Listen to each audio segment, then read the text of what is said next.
The story so far. The tendency things have to keep on doing what they're already doing is called inertia.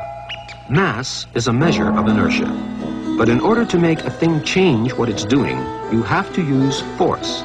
And force varies not only with mass, but also with change of speed. And now, acceleration, part 1. If you wanted to exert as little force as possible, which of these two bikes would you choose to ride? No contest.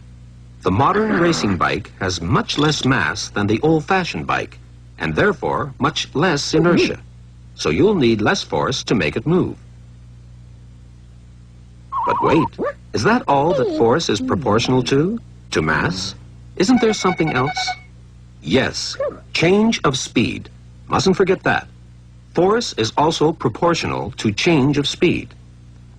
If you want to reduce the force you put into pedaling, you're better to go from 0 to 25 kilometers an hour than to try to zoom up to 50 kilometers an hour. Too easy, you think? Well, go on then. Ride the bike at 25 kilometers an hour. Stop. That wasn't 25 kilometers an hour. You weren't even doing 5 kilometers an hour. That's right. It takes time to reach the speed you want to go at. In the first second you start pedaling, you'll be lucky to get up to 3 kilometers an hour. After the second, you may reach 6. After the third second, 9, and so on. It'll probably take you 8 seconds or so to reach 25 kilometers an hour. Let's look at that again. That's it.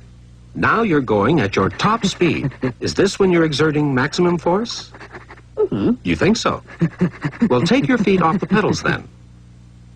You're hardly losing any speed at all, are you?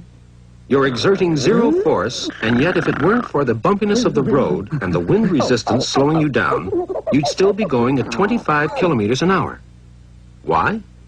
Because of the first rule of physics. Things like to keep on doing what they're already doing. It isn't the speed of 25 kilometers an hour itself that requires effort or force from you. It's getting up to that speed. That's why we say that force varies with mass and change of speed.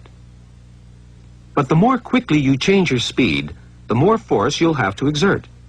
If making your bike go from 0 to 25 kilometers an hour in 8 seconds requires 1 unit of force, then making it go from 0 to 25 kilometers an hour in half that time, in 4 seconds, will require 2 units of force.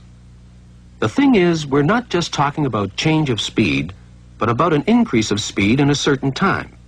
In other words, we're talking about rate of change of speed. So we should say that force varies with mass and rate of change of speed. But that's a very long sentence, so we shorten it by using the other word for rate of change of speed: acceleration. Force varies with mass and acceleration.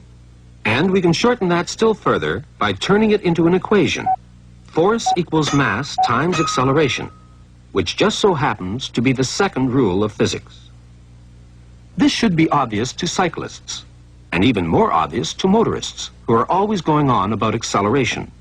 But what about a baseball pitcher? Does he need time to get the ball up to its top speed? All right. Pitch that ball at 50 kilometers an hour. Freeze. It isn't going at 50 kilometers an hour at this point. More like 10 kilometers an hour. This is just the beginning of your wind-up. A bit later, the ball may reach 20 kilometers an hour, then 30, then 40. But it's only at the last split second as it leaves your hand that it reaches its top speed. The fact is, you don't so much pitch a ball at 50 kilometers an hour as accelerate it up to 50 kilometers an hour. That's what your wind-up is for. You may call yourself a baseball pitcher if you wish, but in reality, you're a baseball accelerator.